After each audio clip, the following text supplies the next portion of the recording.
స్థానిక జేఎంజే మహిళా కాలేజీలో విద్యార్థులకు సైబర్ నేరాలపై అవగాహన సదస్సును నిర్వహించారు. కాలేజ్ ఎన్ఎస్ఎస్ యూనిట్ ఆధ్వర్యంలో ఈ కార్యక్రమాన్ని ఏర్పాటు చేశారు.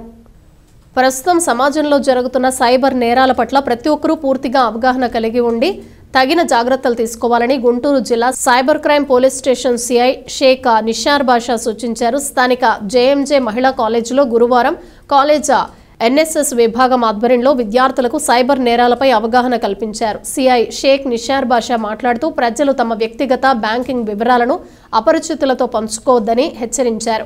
సైబర్ మోసాలకు గురైనప్పుడు 1930 టోల్ ఫ్రీ నెంబర్కు సమాచారం అందించాలని చెప్పారు. ఫోన్లలో OTP, OLX, Paytm, Google Pay, PhonePe, కేవైసీలను అప్డేట్ చేయమని వచ్చే మెసేజ్లను చూడొద్దని చెప్పారు.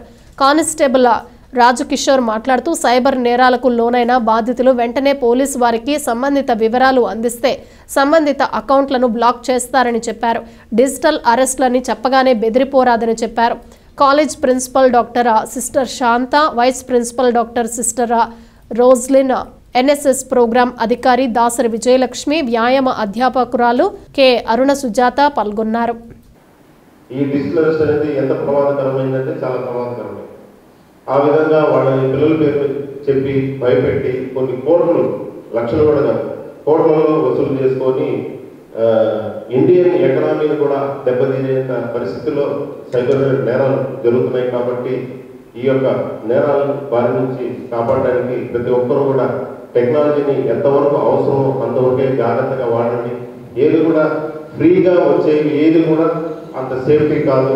ఏదైనా సరే మీకు సోషల్ మీడియాలో కానివ్వండి, వెబ్సైట్లో కానీ ఏదైనా కావాలంటే పెయిడ్ వర్షన్స్ ఉంటాయి. ప్రతిదీ కూడా పెయిడ్ వర్షన్స్నే వాడడం తప్ప ఫ్రీగా వచ్చి ఏది కూడా వాడద్దు. ఫ్రీగా వచ్చి ఏది కూడా అంత సేఫ్టీ కాదు, ప్రమాదకరమైంది. కాబట్టి మా అకౌంట్ హ్యాక్ అయిపోయింది, మేము యాక్సెస్ చేయలేకపోతున్నాం. మా అకౌంట్ ఎవరిది? ప్రొఫైల్ పిక్చర్ నాది, ఏమండి అకౌంట్లో ఉన్నటువంటి పేరు నాది, కానీ అది నా యాక్సెస్లో లేదు, ఒక వేరే వాడు యాక్సెస్లోకి వెళ్ళిపోయింది. ఎందుకు వెళ్ళిపోతుందంటే వాడు ఏం చేస్తాడంటే ఫ్రాడ్స్టర్ లేకపోతే సైబర్ క్రైమ్ చేసేటువంటి వాడు ఏదో ఒక ఫాలోవర్ లాగా మీ దాంట్లోకి వస్తాడు. ఫస్ట్ వచ్చిన తర్వాత ఏదో ఇమేజో వీడియోలో ఒక ఫ్లవరో లేకపోతే అందమైన ఫోటోలో పెడతాడు. సో ఫోటో అది పెట్టినప్పుడు మనం ఏం చేస్తామంటే మంచి ఫోటో లాగా ఉంది కదా అని మనం ఏమనుకుంటాం, విజువల్గా మనకేం కనపడుతుంది? ఒక ఫోటో పెడితే, ఒక ఫ్లవర్ ఫోటో పెడితే మన డిస్ప్లేలో ఫ్లవర్ ఫోటో కనపడుతుంది. మంచి ఫోటో, కలర్ఫుల్గా ఉంది, చక్కగా ఉంది, ఫ్లవర్ చూద్దామని దాని మీద మనం క్లిక్ చేసినప్పుడు ఆటోమేటిక్గా మన ఫోన్ వాడి కాంప్రమైజ్ అయిపోయింది.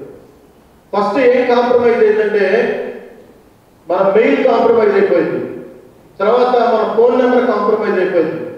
సో మనం ఏదైనా అకౌంట్ యొక్క క్రెడెన్షియల్స్ మార్చుకోవాలి. ఒక అకౌంట్ ఓపెన్ చేయాలంటే ఏం కావాలి? ఫోన్ నెంబర్ కావాలి కదా, తర్వాత మెయిల్ ఐడి కావాలి. కొన్నిటికి అవసరం లేదు, కొన్నిటికి కావాలి.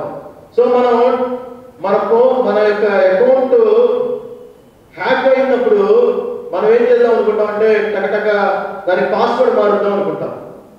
సో పాస్వర్డ్ మారడానికి ట్రై చేసినప్పుడు మనం పాస్వర్డ్ మనం పెట్టుకోవడానికి ఒక ఫోన్ నెంబర్ ఇస్తాం, ఆ ఫోన్ నెంబర్ మారిపోయాడు. సో పాస్వర్డ్ మార్చడానికి కుదరదు. సరే మనం ఏం చేస్తామంటే మెయిల్కి ఏమైనా ఇచ్చామని చెక్ చేస్తుంటే మన మెయిల్ ఐడి